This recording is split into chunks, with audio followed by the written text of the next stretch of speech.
At exactly 2200 hours on April 7, 2026, the most dangerous countdown in modern naval history reached its final seconds. Somewhere above the Persian Gulf, a flight of B-2 Spirit stealth bombers, invisible to every radar system Iran had left, circled in holding patterns. Their weapons bays were loaded. Their targeting coordinates were locked. And the man in the White House had just told the world that unless a 21-mile-wide strip of water was reopened by midnight, quote, "a whole civilization will die tonight." For 38 days, the Strait of Hormuz, the jugular vein of the global economy, had been functionally closed. 20% of the world's daily oil supply strangled. Brent crude at $126 a barrel, the largest disruption to energy markets since the 1970s oil shock. And at the center of it all, the Islamic Revolutionary Guard Corps Navy, its surface fleet destroyed, its commanders hunted, its missile depots burning, had somehow, impossibly, refused to yield. What happened in those final 72 hours was not a triumph of diplomacy. It was the culmination of a precisely engineered campaign of asymmetric pressure, covert decapitation operations, and technological dominance that left Iran's military establishment with exactly one choice: open the strait or cease to exist as a functioning state. This is the story of how it ended, minute by minute, system by system, target by target. To understand why the final 72 hours were so dangerous, you first have to understand why the Strait of Hormuz was still closed at all. By April 5, 2026, the United States and Israel had destroyed more than 130 Iranian naval vessels. The IRGC's conventional surface fleet, frigates, corvettes, fast patrol craft, had been systematically eliminated. The Iranian Air Force was a smoking ruin. Every ballistic missile production facility in the country had been struck. Secretary of Defense Pete Hegseth stood at a Pentagon podium and stated that Iran's missile launch volume was down 90%. Their one-way attack drone capability, down 95%. And yet, the strait remained closed. The reason exposes one of the most important lessons in 21st century naval warfare. Air dominance does not equal maritime control. Iran had never intended to hold the Strait of Hormuz with a conventional navy. They had spent a decade building something far more insidious, what analysts at the Foreign Policy Research Institute would later call an anti-navy. A system designed not to win a naval battle, but to make the economic cost of passage so catastrophically high that no ship owner, no insurance underwriter, no tanker captain on Earth would risk the transit. The architecture of this system had four components. First, sea mines. Influence mines bottom-sitting, pressure-activated, virtually impossible to detect with standard minesweeping equipment, had been seeded into the approaches to the strait. Iran possessed Russian-supplied MDM-6 and homegrown SADAF mines that could discriminate between vessel types, detonating selectively beneath large draft oil tankers while allowing smaller craft to pass. Joint Chiefs Chairman General Dan Kane admitted publicly on April 6 that his forces had specifically prioritized targeting Iranian mine-laying vessels, but acknowledged that in a permissive environment after the 1991 Gulf War, it had taken 40 ships and 4 months to clear Iraqi minefields with charts in hand. Iran had no charts to give. Second, shore-based anti-ship cruise missiles. Along 1,000 miles of Persian Gulf coastline, Iran had distributed mobile launchers carrying Noor, Qader, and College Far's anti-ship missiles, the latter specifically engineered to kill large oil tankers. These launchers operated from mountain valleys and dispersed underground storage sites, what Iran called its missile cities, that could absorb direct airstrikes, relocate within minutes, and re-emerge. Even with full satellite ISR coverage, locating and killing all of them before a single transit would have required a sustained air campaign against every dirt road and mountain pass on the Iranian coast. The physics of ground clutter made it nearly impossible. Third, unmanned surface vessels and Shahd-type loitering munitions. From deeper inland, Iran was launching one-way drone swarms against anything that moved in the strait. A single successful drone strike on a $100 million VLCC, very large crude carrier, was enough to convince every other tanker operator in the world that no insurance payout was worth the risk. On March 30th, 2026, two projectiles splashed just 22 nautical miles from Ras Tanura. On March 31st, the Kuwaiti VLCC Al Salmi was struck at anchor in Dubai, causing a fire that burned for 6 hours. The message was not military. It was economic. It was insurance. It was terror. Fourth, and most critically, geography itself. The Strait of Hormuz is 21 miles wide at its narrowest point. Its two unidirectional shipping lanes, inbound and outbound, are just 2 miles wide each. At that distance, even degraded Iranian systems could saturate the threat envelope faster than any convoy escort could neutralize them. And every tanker that tried and was hit became the advertisement that kept the others in port. By April 5th, 80 to 90% of normal shipping traffic had stopped. The Persian Gulf was filling up like a bathtub, with nowhere to empty. Iraq had already cut production by 1.5 million barrels per day. Saudi Arabia was approaching maximum storage capacity. J.P. Morgan's commodity research chief Natasha Caneva issued a warning that if production cuts were forced, Brent crude could spike to $120, a figure that would tip the global economy into recession inside of 60 days. The clock was no longer ticking in hours. It was ticking in percentage points of global GDP.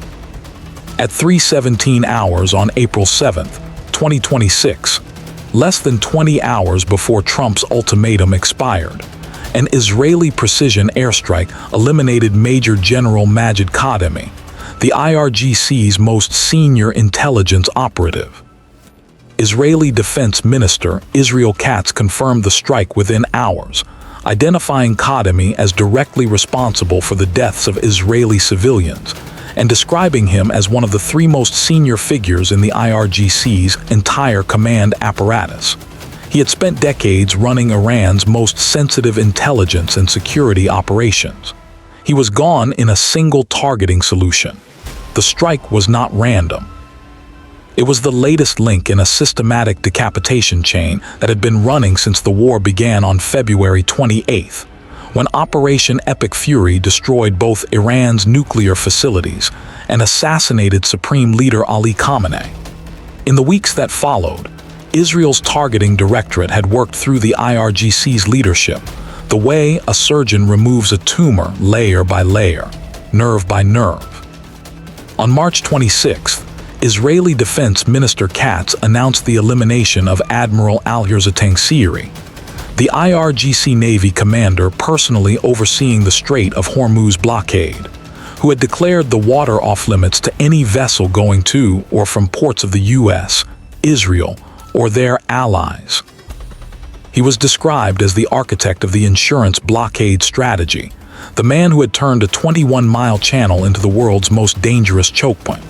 With him gone, the operational planning cell of the Strait campaign had been degraded, but not stopped.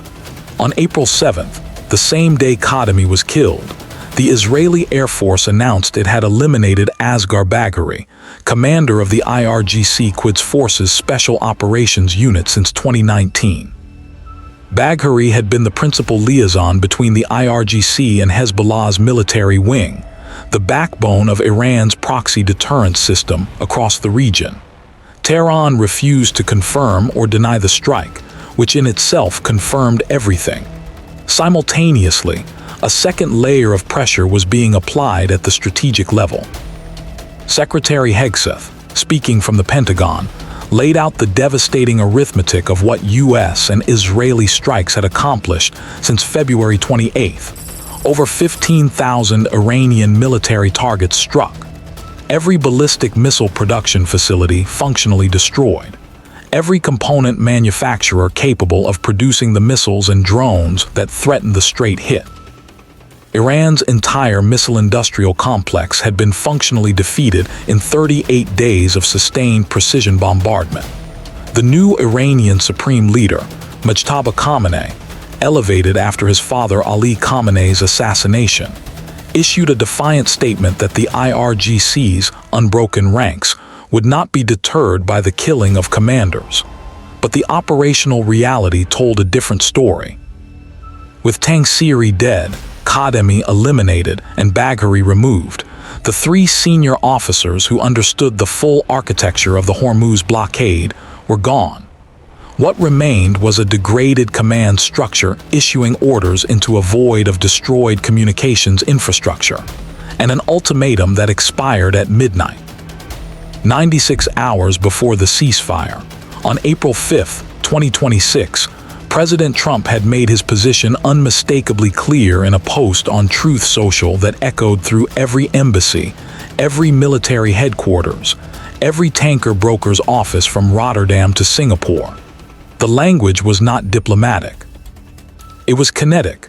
We will conclude our lovely stay in Iran by blowing up and completely obliterating all of their electric generating plants, oil wells in Karg Island, and possibly all desalination plants, which we have purposefully not yet touched.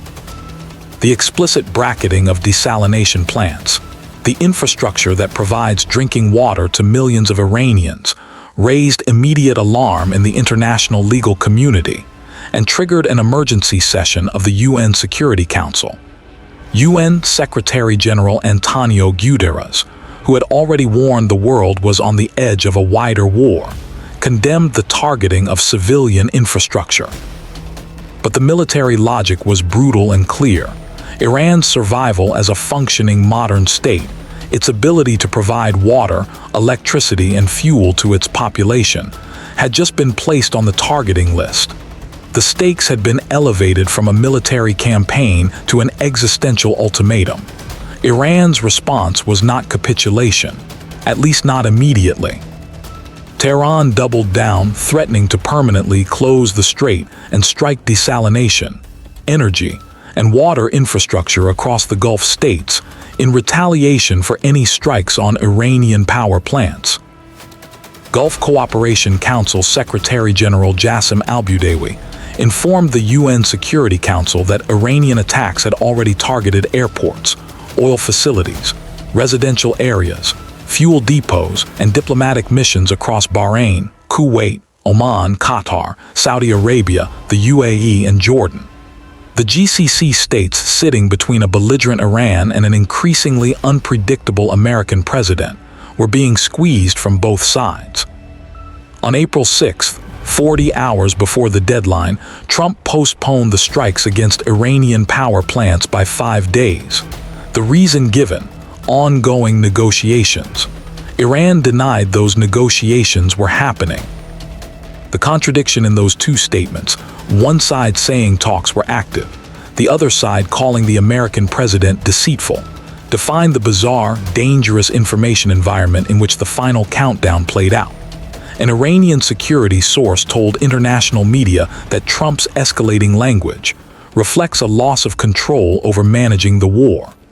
That Trump's operation against a military target in southern Isfahan had been a strategic failure. Whether or not that assessment was accurate, the military posture was unambiguous. The USS Gerald R. Ford Carrier Strike Group, operating in the Arabian Sea, had its air wing on rotating alert. F-A-18EF Super Hornets with anti-radiation missiles for SCAD, suppression of enemy air defenses, were cycling through continuous combat air patrols above the strait approaches. A. Thunderbolt II close air support aircraft, redeployed specifically to engage Iranian fast-attack watercraft, were operating from regional bases. Their 30 GAU-8 Avenger rotary cannons, uniquely suited to destroying the swarm boats that Iran used to enforce the blockade at close quarters. Boeing AH-64 Apache gunships had been positioned to neutralize one-way attack drone threats at low altitude, where conventional air defense systems have difficulty engaging. Beneath the surface, the USS Connecticut, a Seawolf-class submarine, and at least 2 additional Virginia-class fast-attack boats were conducting barrier patrols in the Gulf of Oman approaches, tracking the movement of Iran's remaining Kilo-class submarines and the midget submarine force that had not yet been accounted for by CENTCOM targeting. The underwater dimension of the Strait campaign remained the most uncertain and most dangerous.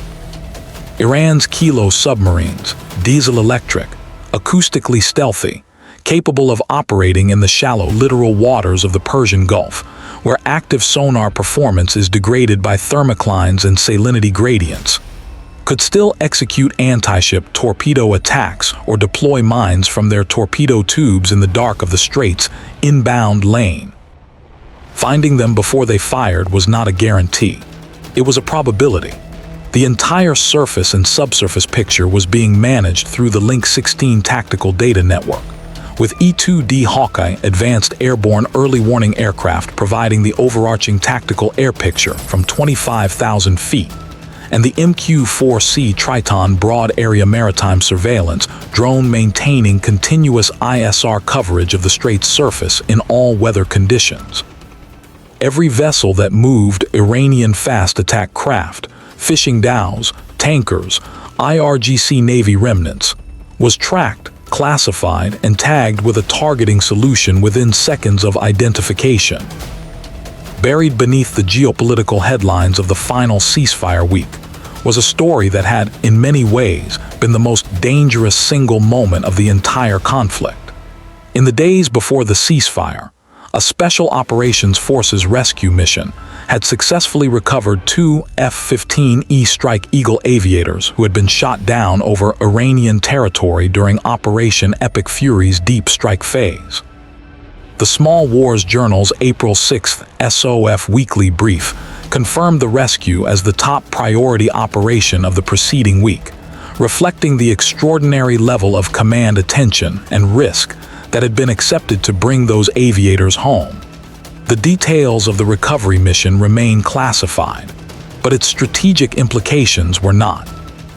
The shoot-down and the subsequent recovery operation that penetrated sovereign Iranian territory to extract 2 American military personnel had placed the conflict at an inflection point.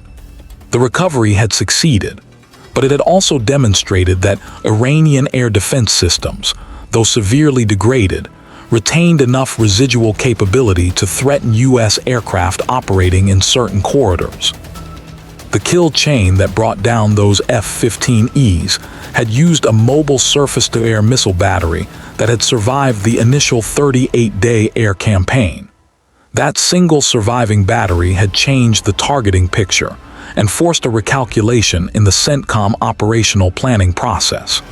It also changed the domestic political calculus in Washington. 2 American aviators in Iranian hands would have fundamentally altered the public and congressional appetite for continued military operations. 2 American aviators safely recovered, at extraordinary personal risk, by special forces operators who are never identified and never celebrated in public, meant the administration retained its operational freedom of action going into the final 72-hour countdown. The rescue was not a footnote. It was load-bearing. At approximately 2200 hours on April 7, 2026, 2 hours before Trump's stated deadline, the signals began arriving. Pakistan Prime Minister Shehbaz Sharif, who had been quietly serving as a back-channel intermediary between Washington and Tehran, announced that both parties have displayed remarkable wisdom. He invited delegations from both countries to Islamabad on April 10th. The invitation was not spontaneous. It was the confirmation that a deal had already been reached. Minutes later, Iran's Supreme National Security Council released its statement. It claimed victory. It listed 10 demands it said had been met. Controlled passage through the Strait of Hormuz, coordinated with Iran's armed forces. A new protocol establishing Iran's role in transit management. The framework of American withdrawal from regional bases.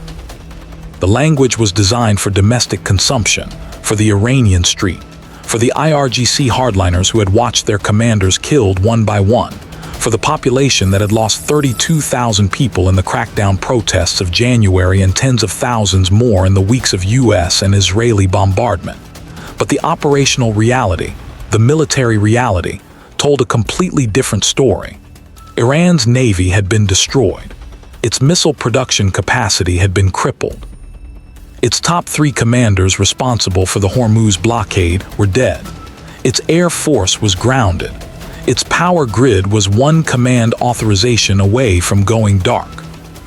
The supreme leader who had ordered the closure of the strait was buried in an unmarked location, killed in an Israeli airstrike on his compound on February 28th, and the B-2s were still circling. The White House press secretary Karoline Leavitt said it plainly.